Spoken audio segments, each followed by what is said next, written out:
in 1913.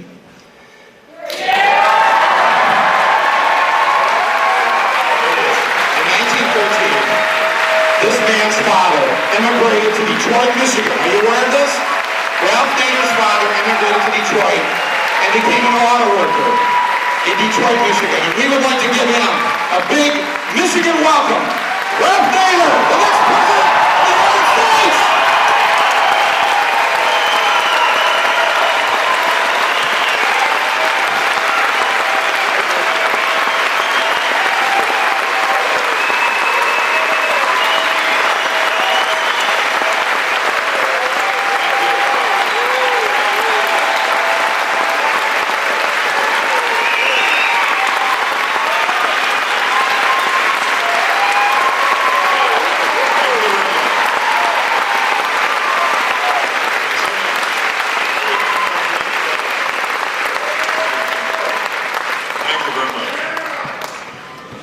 Thank you very much.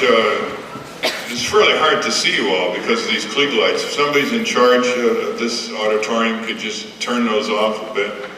Yeah, thanks for. Oh, that's really nice. Okay, thank you. I mean, this is not show business, after all.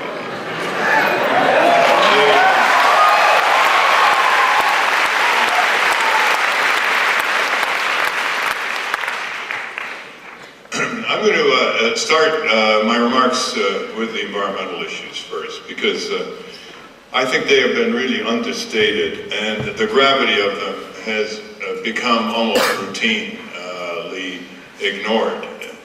We are really sliding backwards on environmental achievement. There are more rallies, and there's the annual Earth Day, and there's the usual mouthies from people in Washington. And there has been some progress. I mean, lead is out of gasoline, mercury is out of chlorine, but chlorine is not a vapor. There has been some progress with the ending of atmospheric testing of atomic weapons.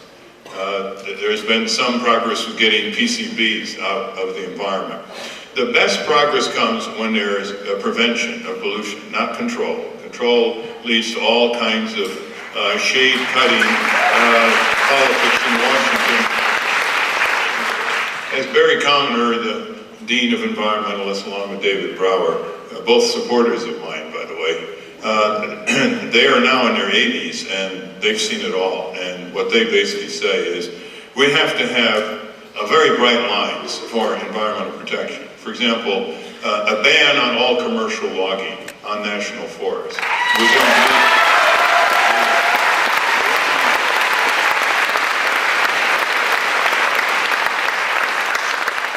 need timber companies produce 3% of all the timber harvest in the country from national forests. Not a big deal. But we're pumping $1.2 billion into the timber industry, building roads for them, subsidizing them on our land, and then letting them cut down our trees for bargain basement prices. And none of the other candidates are standing tall on that. They fool around with either saying cut the trees down or restrict the roadless areas, but let the helicopters and the bulldozers be brought in and cut the trees anyway. Clinton and Gore's plan really full of holes, and they also exempt the greatest forest in America, which is the Tongass National Forest, from their so-called restrictions. Now, there has been some progress, but look at the sliding back. Ozone depletion, the hole's getting bigger and bigger over the Antarctic. Global warming, the glaciers are beginning to crack and break off in larger and larger chunks.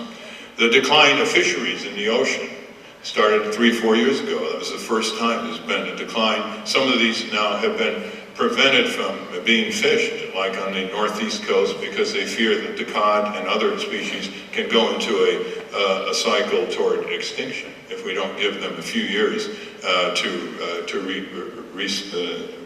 resustain themselves.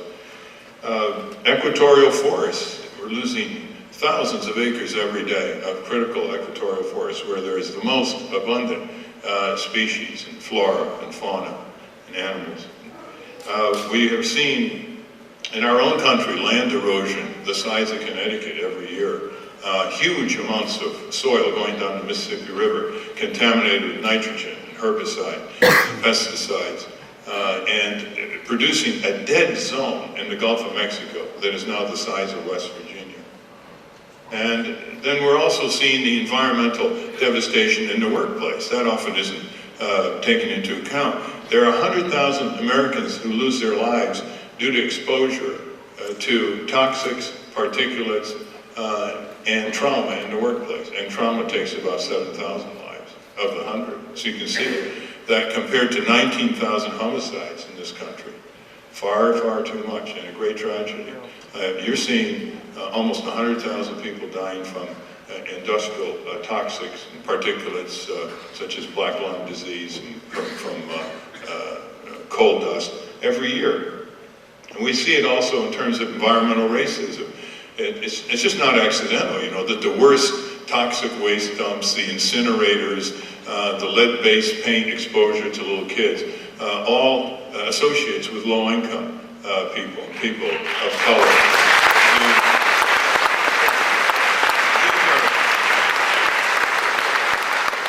These are major forms of violence. Environmental violence is really what environmental pollution is all about. It's not just damage to property, of course. It's cancer, respiratory damage, genetic damage. It's brain damage. 200,000 little kids every year brain damaged by lead-based paint, peeling off the tenement walls, and they get undernourished. They take it off and eat it, and that's how it happens. And then they go to school 5, 6 years later, and the teacher calls Mama and Papa and says, you know, Junior is not doing too well. He has a learning disability. Yeah, it was a learning disability, all right. It was lead poisoning. That's what it was all about. And we're not moving to transform our economy to solar energy and efficiency. As a matter of fact,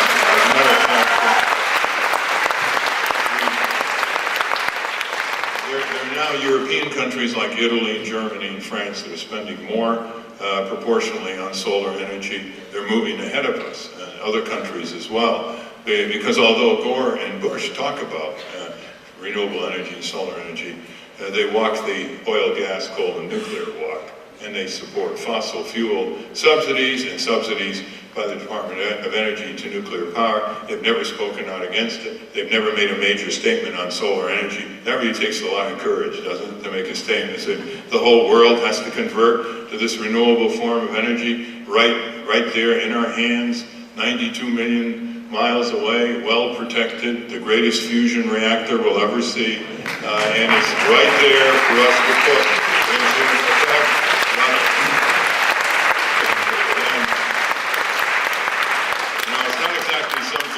Solar energy already takes up about 95% of what's needed to make life habitable on Earth. We're just working on the next 5%. Over 2,000 years ago, passive solar architecture was developed in East Africa, ancient Persians, ancient Greeks.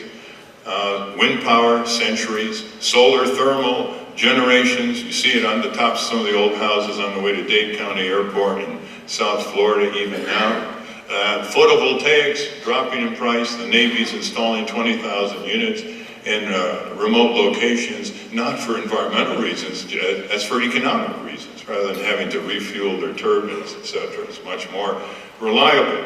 And then there's the other great, possibly the greatest domesticated plant in the history of the world that our farmers cannot grow because Clinton and Gore are saying no, just the way Reagan did.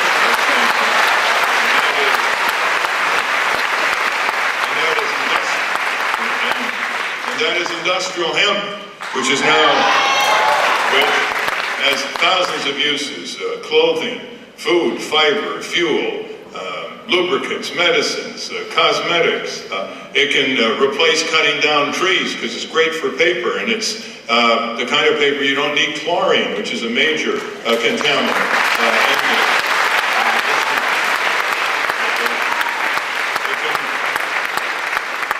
Reduce our reliance on fossil fuels and imported oil, which is why the ex-CIA director, James Woolsey, is a big advocate for legalizing the growth of industrial hemp. You know, it is legal to import industrial hemp from other countries where this is grown by farmers in other countries, like Canada, France, China. But it's illegal for farmers in our country in great distress because of the Clinton-Gore signing of the 1996 so-called Freedom to Farm Act, which permitted huge congregations of agribusiness power to crush the price structure that farmers need just to earn a livelihood working from dawn to dusk. This is a great crop. It doesn't require pesticides, herbicides, very little water. It's environmentally benign. It can amplify farm income. And there's General McCaffrey, Clinton's appointee, the so-called drug czar of the failed and destructive war on drugs, saying, no, industrial hemp is a stalking horse for marijuana. Well, I have news for Bill Clinton and General McCaffrey. At 1/3 of 1% THC, even Clinton and McCaffrey couldn't get high on industrial.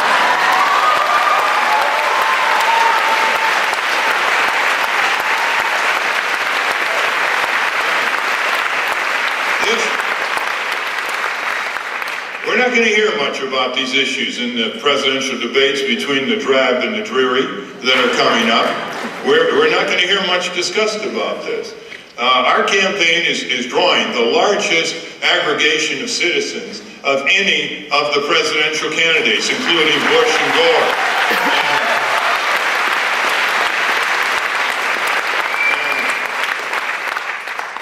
Our campaign is campaigning with citizen groups on the ground, with groups that are fighting poverty, fighting coal companies, dynamiting the tops of mountains in West Virginia, fighting for living wages in Wisconsin and California, fighting for a more balanced transit system so people can get to work if they don't have cars in Southern California, and so people spend less time in bumper-to-bumper traffic year after year after year,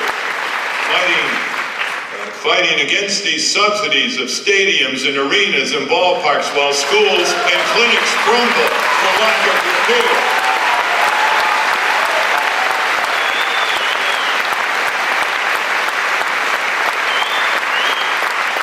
When a political movement locks arms with the civic movement on the ground, it becomes authentic. It's not a photo opportunity. It's not a set of slogans. And when that political movement is led by people such as myself and Winona LaDuke, whose long record of social advocacy speaks for itself, we are not engaging in rhetorical flourishes. We are moving from the civic arena to the political arena, because the political arena is now dominated by two corrupt parties that are freezing out increasingly citizen groups in Washington and around the country from having a chance to shape public policy for a more just society and world.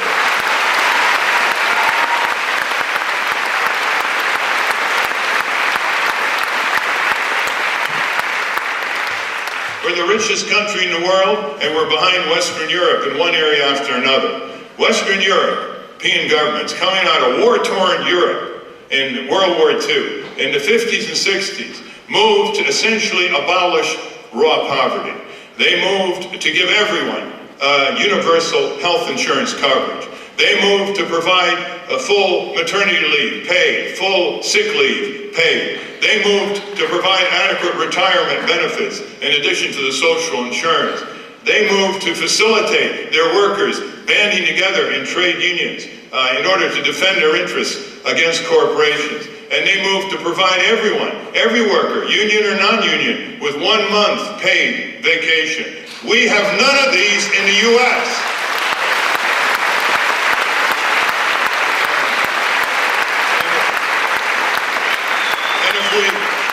And if we want to achieve these, if we want to rejoin the Western nations who did this in the 50s and 60s, we've got to have a new political party, a new political movement. We've got to connect the civic movement with the political movement. We've got to reach out to young voters who tell us, oh, I'm not turned on politics. What a wonderfully sophisticated indulgence.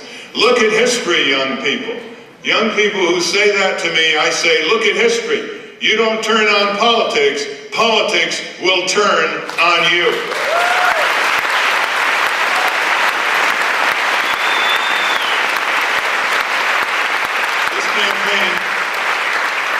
This campaign is to demonstrate that our country, spending hundreds of billions of dollars on gold-plated weapon systems to fatten the coffers of Martin Marietta and Lockheed and General Dynamics should be stopped and diverted and returned back to the needs of this country and its people, to abolish poverty and to provide universal health insurance coverage and to advance environmental progress. It is gratifying to see that more retired admirals and generals, now free to speak out, are speaking out against this madness, this easily decoyable missile defense system. Imagine you want to spend another $60 billion on that. Wasn't it bad enough that under Reagan, our main mass transit project was the MX missile? Huh? Well, we also have to take a look at these corporations and get them off welfare. I've just come out with a little book called Cutting Corporate Welfare.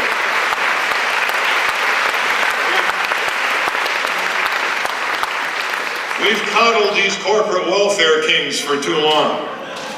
We've got to get them off welfare.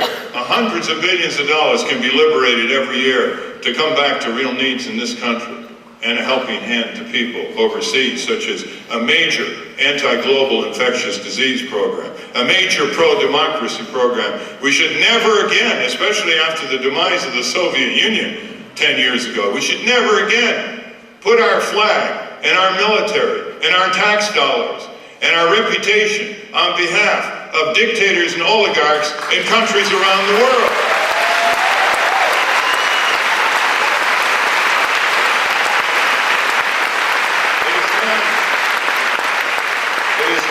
It is time for this country to stand behind the workers and peasants for a change, not only for the right thing to do, but to even enhance our national security. Gross abuse of human rights is a very destabilizing situation around the world. We can't arm ourselves out of it. It doesn't work. It wouldn't work with us, and we shouldn't expect it to work with the downtrodden, who simply want decent lives like people in this country want. And they don't want the U.S. standing behind and shipping weapons funded and subsidized by taxpayer dollars on behalf of Lockheed Martin, jet planes and tanks and napalm and landmines in order to enhance the repression of these dictatorships and oligarchies all over the world.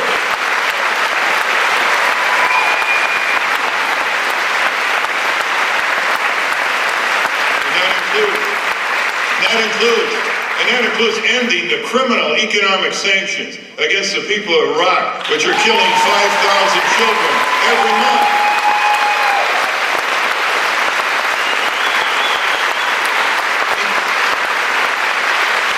Economic sanctions would include critical medicines and not bombing electricity plants so they can't supply electricity to drinking water purification systems, which then, when they break down, lead to huge epidemics of deadly cholera and typhoid.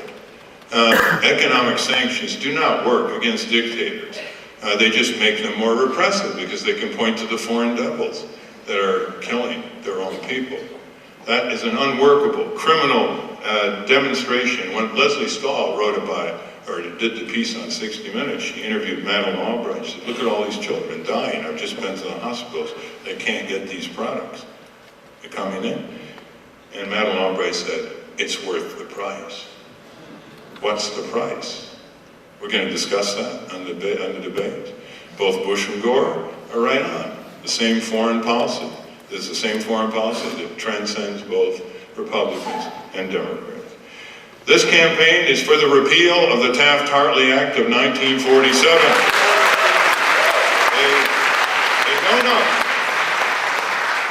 A no-no for both Democrats and Republicans. This is the chokehold on American labor. The chokehold that keeps tens of millions of workers who are making $6, $7, $5.50 an hour in Kmart and Walmart and McDonald's, keeping them from forming unions without all these obstructions that are placed in front of them by the Taft-Hartley Act and other restrictive labor laws. And isn't it an interesting point that Al Gore, who knows he cannot win this election without organized labor and their get out the vote, has never once said that he would repeal the chokehold, the 53-year-old chokehold on American labor and millions of workers, the Taft-Hartley Act. because we know who he's beholden to. Al Gore of big oil, big HMO, big insurance companies, big drug companies, all those ones he says he's fighting now. I mean, these guys will say anything. They got 8 years of surrendering to these big corporations, and now they need you for 1 day every 4 years. And so they're giving you populist talk. And Al Gore says he's for the people, and they're for the powerful, as his nose gets longer and longer. Can anybody really believe that Al Gore is going to stand up to the HMOs and to big oil and to corporate polluters? It's all a charade. We've got to see through it, and we've got to get very serious. There's serious work to be done in this country. If we want to pass this country on to future generations who will inherit what we do or what we don't do, we've got to roll up our sleeves and stop settling for the bad over the worst, the least of two evils, which leave you at the end of the day with evil. This idea that the Republicans are worse than the Democrats. Well, they both flunk. And when they both flunk in different degrees, it's time to replace them with a major civic movement throughout the country, with huge young people in this process.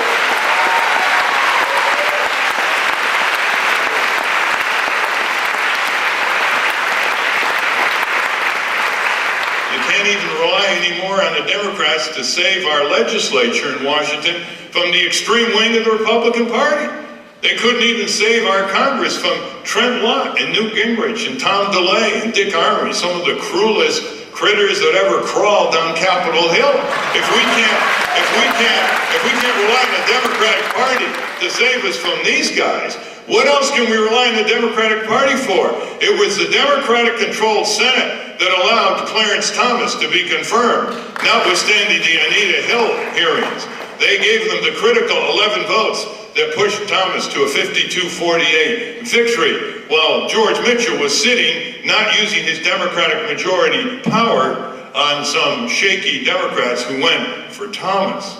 And how about the other guy that the Democrats say we don't want any more of? Scalia. Did you look up the vote on Scalia in the U.S. Senate?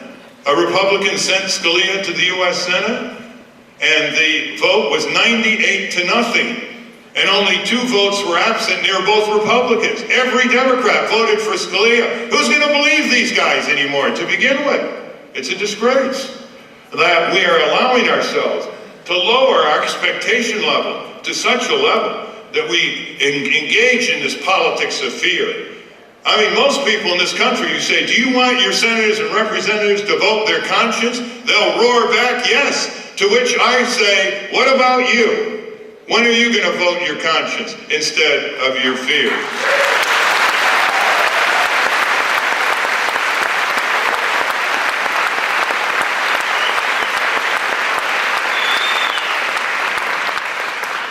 Voting our fears mean we vote for one of 2 parties, both of which are for an expansion of WTO, GATT, NAFTA, more sweatshops, more child labor, more subversion of our local and state and national sovereignty, to closed-door courts in Geneva, Switzerland, where even the press can't get in, to decisions that subordinate our health safety standards and the ones to come in environment, workplace, and consumer marketplace, to the dictates of international trade. That is a complete reversal of how we've expanded justice in our history.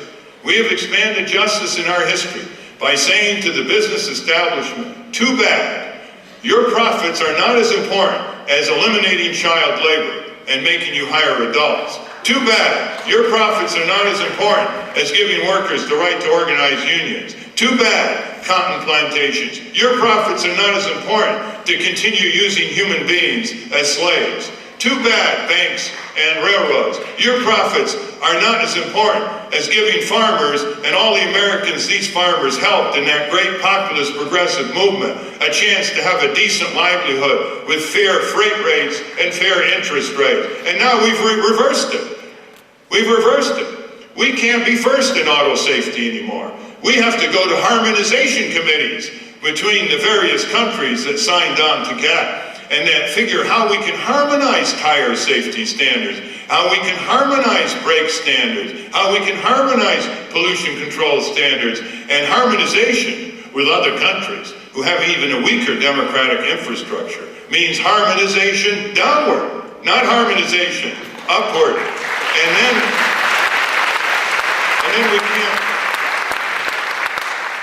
then we can't appeal in our courts. It sidesteps our courts, our Administrative Procedure Act, our open dockets. This is a real creepy coup d'etat. And it was rammed through Congress in the mid-90s under very limited debate. No amendments were permitted. Clinton spearheaded this on the behalf of big corporations and their corporate law firms, and with an autocratic procedure known as fast track through Congress. No limited debate, no amendments. Autocratic procedures produce autocratic results. And that's what we got. And both of those candidates, Bush and Gore, they love WTO. They love NAFTA. They love the right of Americans to import products made from brutalized child labor, because that's permitted and required under GATT. We can't pass a law prohibiting those imports. Even though you cannot go into a store in Ann Arbor and buy a product here made by child labor in the US because it's illegal, your government cannot block the importation of child labor products from abroad because it is permitted under the GATT agreement. And if we did pass such a law, it would be challenged by some other country that uses child labor in those courts in Geneva, and we would lose. And even the pro-GATT people say we would lose under the terms of GATT. Though the Green Party stands for initiating, under the provisions of those treaties, a 6-month notice of withdrawal from GATT and NAFTA and the renegotiation of trade agreements to lift standards up, not pull standards down.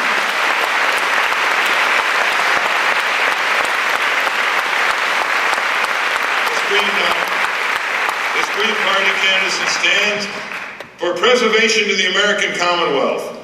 All the Commonwealth assets that we own legally, the public airways, the public lands, and $5 trillion in counting in worker pension funds are owned by the American people, but they are controlled by corporations. The timber, oil, gas, coal companies, the grazing interests, the radio and TV stations, and the insurance and banking industries who control the pension funds. Isn't it about time to take a great leap forward in the reign of sovereignty by the people in this country, instead of the sovereignty of corporations, by moving from ownership of these gigantic assets to control of these assets, so we can have our own radio and TV station, well-funded, so we can have our own cable station, so we can put these union pension funds to work as if workers matter, rather than speculators and currency converters. We also need to recognize that the criminal justice system is severely broken. It's severely discriminating. It's severely violating the people's civil rights. In so many ways, the criminal justice system is bringing disrepute on law enforcement, on the police force. It's bringing disrepute when, if we're ever to have a nation under law, we have to have public respect for the law enforcement people in our country. But if they have individuals in their ranks that don't respect the law, that display illegal violence, or that display corruption, if they misuse the courts in ways that discriminate against defendants who are not given adequate counsel, which is their constitutional right, then the system is going to become a criminal injustice system.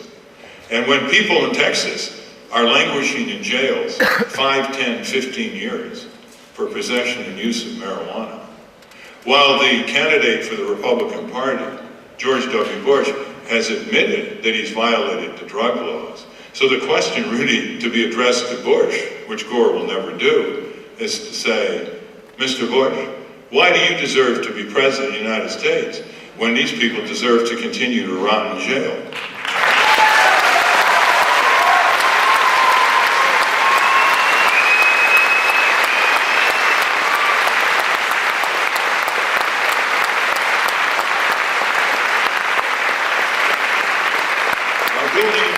Building a powerful new party is not as hard as the pundits tell us it is. Basically, if we internalize the domination of the two-party system as an inevitable unwritten amendment to the US Constitution, we are going to be engaging in a self-fulfilling prophecy. The last third party to become a major party was the Republican Party in 1854, ran on an anti-slavery and pro-women's right to vote platform. 6 years later, elected the president. That was the last time. It's been too long. These are fossil parties with no grassroots support, raising tens of millions of money from quid pro quo, vested interests, and then hurling 30-second television ads against one another in electronic combat. They can't even get out more than half of the people to vote. They have basically generated enormous cynicism among people who, even if they do vote, listlessly go to the polls and vote for least of the worst. It's time to change. 1 million Americans, serious Americans, not concerned Americans. There's a difference between being concerned and being serious. 1 million serious Americans pledging 100 hours a year of volunteer time and raising $100 a year in contributions to be free of the vested interest.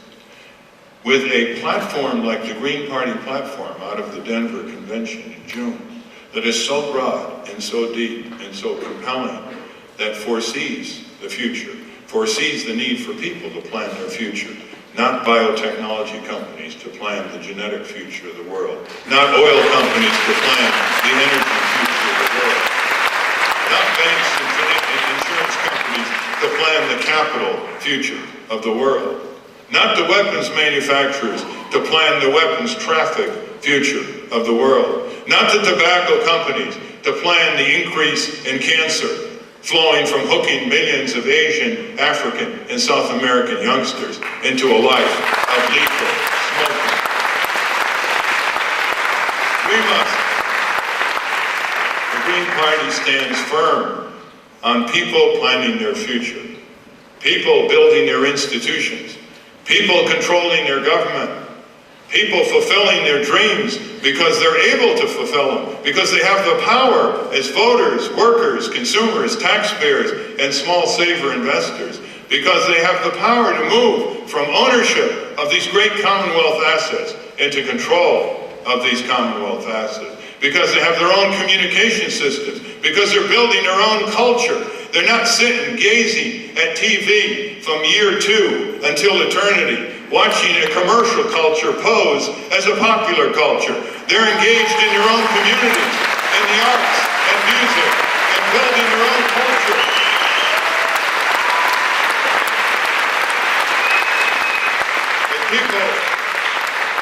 A people who define education from elementary school up, not just as trade school, who define it not just as memorization to regurgitation to vegetation, who define it as building around a core civic curriculum where youngsters learn about their community. They don't stare at screens. They learn about reality, the geography, the politics, the sociology of their community. They learn citizen skills. They learn how to practice democracy. They learn how to build democracy.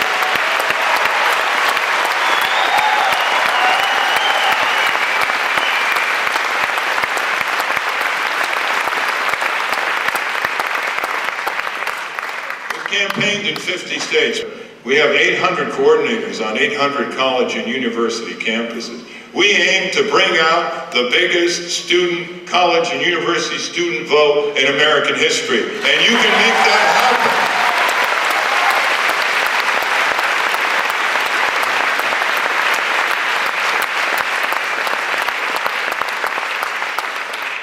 happen. You know, we're used to being underdogs. And don't believe the polls. The questions are rather slanted. They don't really bring out the non-voters, just likely voter polls. Besides, look at Jesse Ventura. He comes from a wrestling career. He's at 8% a month before the election in Minnesota in 1998. He gets on the debates, 10 of them. He goes to victory, 38%, won it for him. Who would have guessed? Who would have guessed Nelson Mandela would have come out to become president of South Africa? Who would have guessed that the Soviet Union would have collapsed?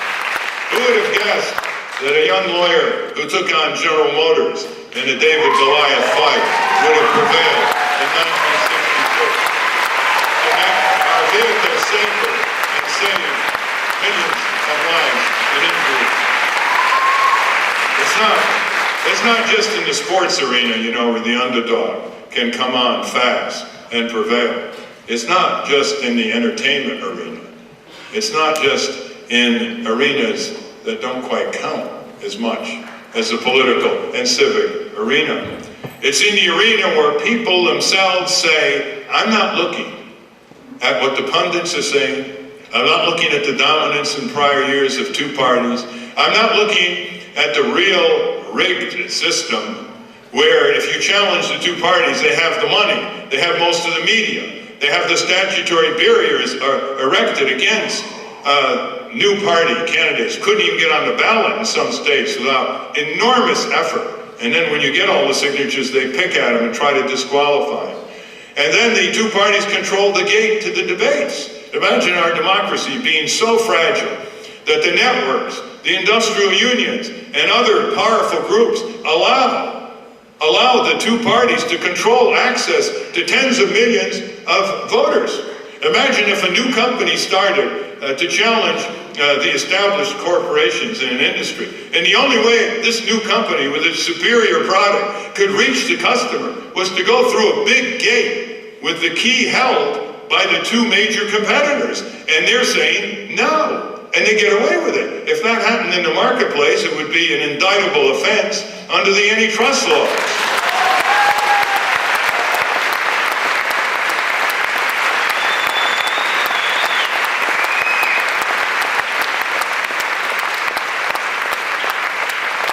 It can happen if everyone does his or her part.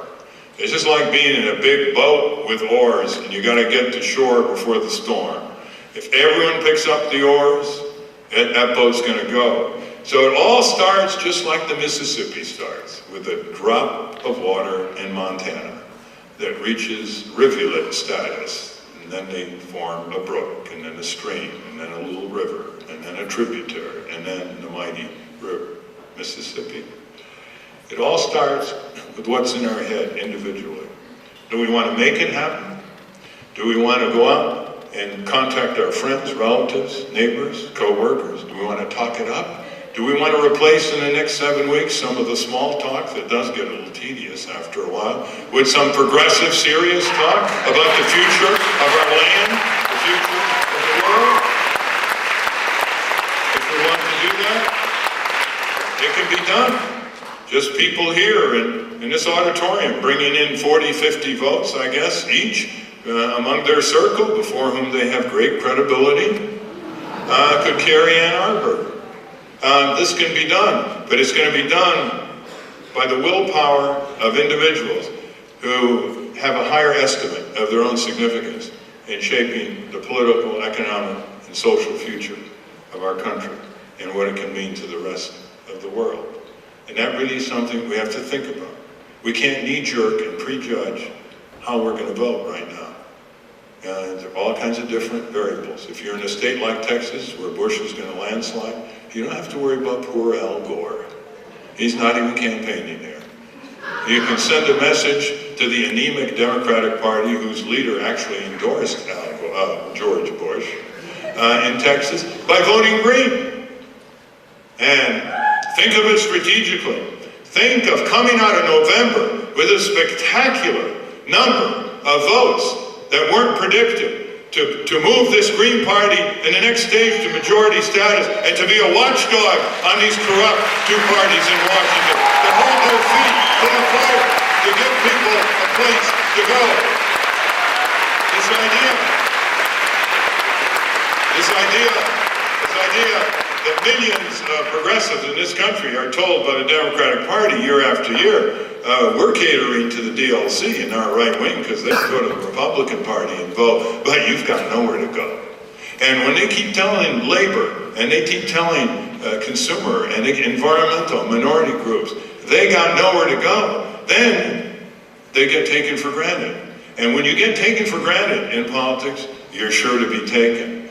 There's only one party now that carries that torch to clean up politics and to have public funding of public campaigns and to turn government on behalf of its people instead of against its people, because it is an indentured servant of the Exxons, the General Motors, the DuPonts, and the global corporations who have turned our government into their favor and against our interests. Who is going to carry that torch for the McCain and Perot and Bradley voters? It's going to be the Nader LeDuc candidacy. And who is going to carry it forward?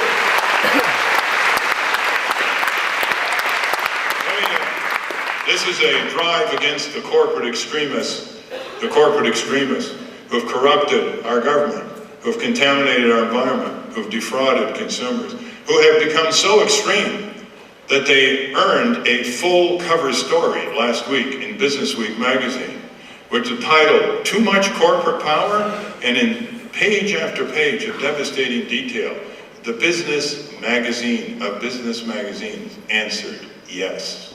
And in their editorial, the Business Week editors editorialized on their cover story, and in a very memorable phrase, they said, "Corporations should get out of politics." And I say,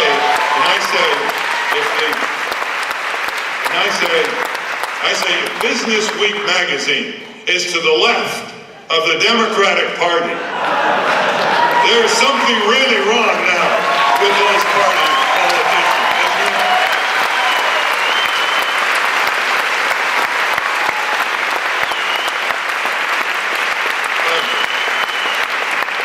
Let's look at it in terms of a legacy.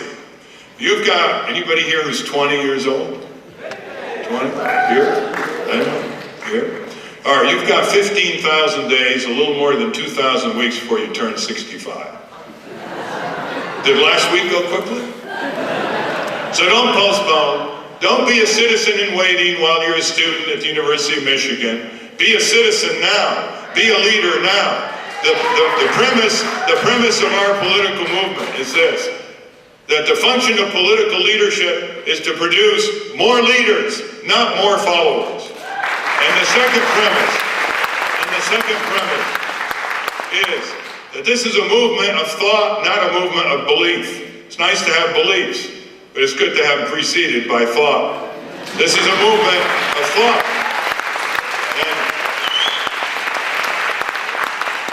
And let us not be the generation looked back on by our descendants as the last generation that had to give up so little in order to achieve so much. Our forebears sacrificed enormously to lift the levels of justice that we have inherited. How would you like to be an anti-slavery advocate in Mississippi in 1838? Or being on those sit-down strikes in Flint and Warren in the 30s, trying to form the United Auto Workers and de-brutalize your working environment and your starvation wages? How would you like to have been the fighters for civil rights in the South, sheriffs and hoses and bloodhounds? For what? Because you just wanted to be able to walk into a restaurant like any other human being and have a sandwich? Or go to a school that wasn't segregated, or travel in a bus that wasn't segregated? And for this you went to prison, and sometimes worse? Think of the sacrifices of the women suffragettes who went door to door in state after state and had dirty hot water dumped on them from the second story of home after home. That was the fun way to deal with them, when they weren't dragged off to jail. When you think of what our forebears sacrificed to give us what we have now, we cannot possibly let them down and let future generations down by indulging in the politics of business as usual, by sitting it out, by having these sophisticated rationalizations of our own futility, even when we want to do something about it. And so let not future generations make that commentary on us, that we refuse to give up so little in order to achieve so much. Let's move toward November and rock the nation and shock the pundits and contact your friends and relatives all over the country and say, this can happen and it must happen. And when it does happen, we will look back with pride and move to the next stage, when we will once and for all develop a party of authenticity, a party that comes from civic movements, not from political fundraisers, a party